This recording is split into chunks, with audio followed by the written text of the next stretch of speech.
Hello humans and other species, I'm Betsy, and today we're bringing back the early game farms with new and reworked builds for the update 6.0. Today we are going to make an iron farm, and because iron is required fairly early into the game, I decided to build without any brass. But unlike last time, we won't be using a steam engine either, to make things more simple to set up and much harder to break. And for anyone new to the series, early game farms features guides and schematics for farms and other builds. They are designed to maximize accessibility during the early stages of the game, and of course the usual disclaimers apply.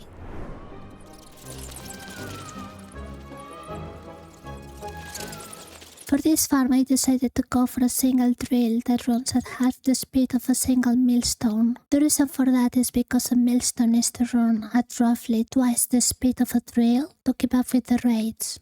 I said roughly because since the update 6.0, the drills became more efficient and it's no longer a 1:2 ratio exactly.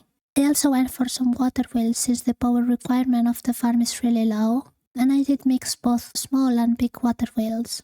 That's because the small water wheels run at twice the speed of the big ones, but by connecting them together, we are forcing the big ones to match the speed. So that's a simple way of doubling the speed of a big water wheel. And also we needed the little extra power anyway to run the mechanical press and the ink fan.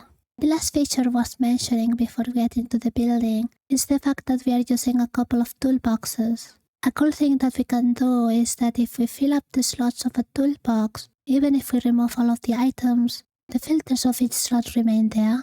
So that's a really cheap way of preventing the gravel from going further, but allowing the iron nuggets and flint to move forward. I'm also using some trapdoors to hold the lava. If you don't have the fire tick turned off or your server doesn't have it, I would recommend changing those for glass or any other block that you could use. So now that we understand the basics, let's see how we can make one ourselves. This is the material list that we are going to use for this build. We are also going to need at least 2 buckets of water and 2 buckets of lava. Alright, so take some building blocks and the materials from the list, and we are going to start by placing 2 building blocks on top of each other, and we are going to place the water wheels against them. We are going to place 3 water wheels. After that we are going to place a small water wheel connected to them. Then we are going to place a building block on the corner of the last water wheel, and we are going to place the press so the shaft goes that way. It's important that it comes this way. From there we are going to place a shaft and an encased chain drive.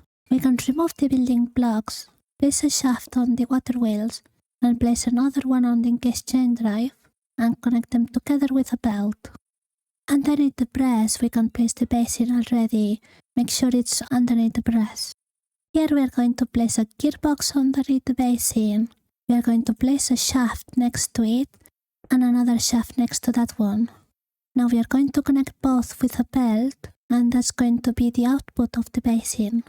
To connect that belt we are going to go up with an encased chain drive and connect them to the previous one.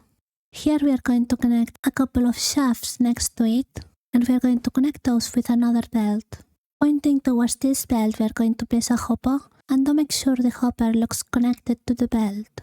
On top of this hopper we are going to place a toolbox, and we are going to place another toolbox next to the basin. Then we are going to place a funnel going into the first toolbox to make sure this arrow is pointing the right way.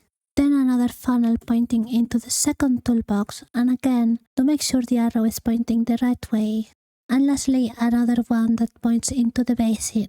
Then in this corner on top of the belt we are going to place a barrel, and we have to place a funnel connecting to the barrel, which I forgot.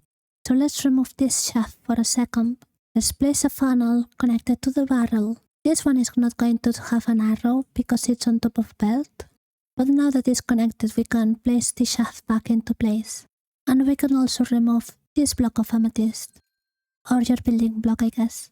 Now, on top of the water wheels, we want to take the center of them and place 3 building blocks, and on this side we're going to place another one. We have to place trapdoors against those building blocks, just like so around them. And we can remove the building blocks now. It should look like this. Now we are going to place a slab right next to the hopper where the funnel is. And onto this side, in front of the second toolbox, we are going to place a cauldron. Here we are going to place a funnel that extracts items from the toolbox, so make sure the arrow is pointing the right way. And then we are going to place lava inside of the cauldron. Don't worry about this, it's not going to spill lava or burn anything if it's inside of the cauldron.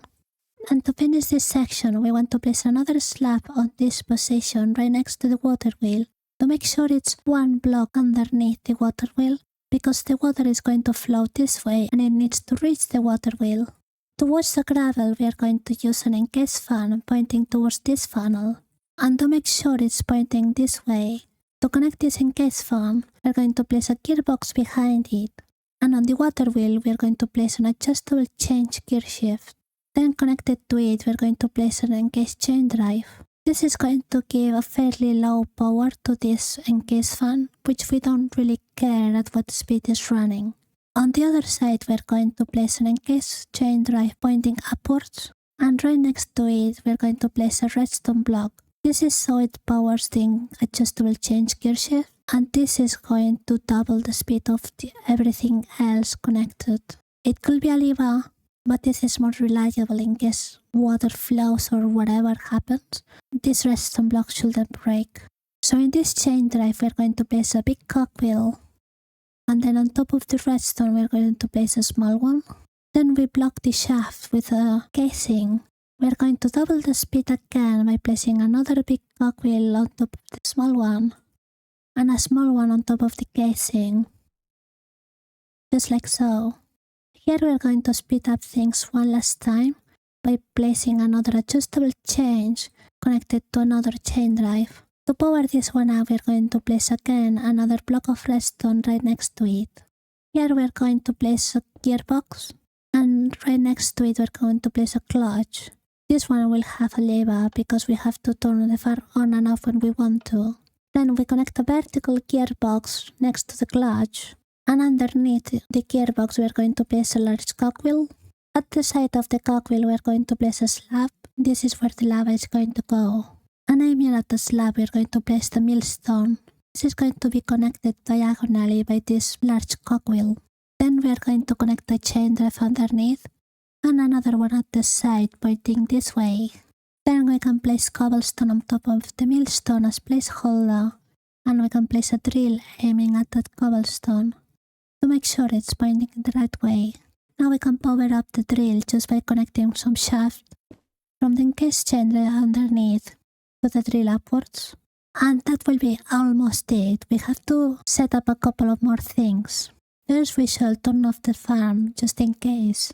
And we shall start by blocking the flow of all of the fluids that we have going on.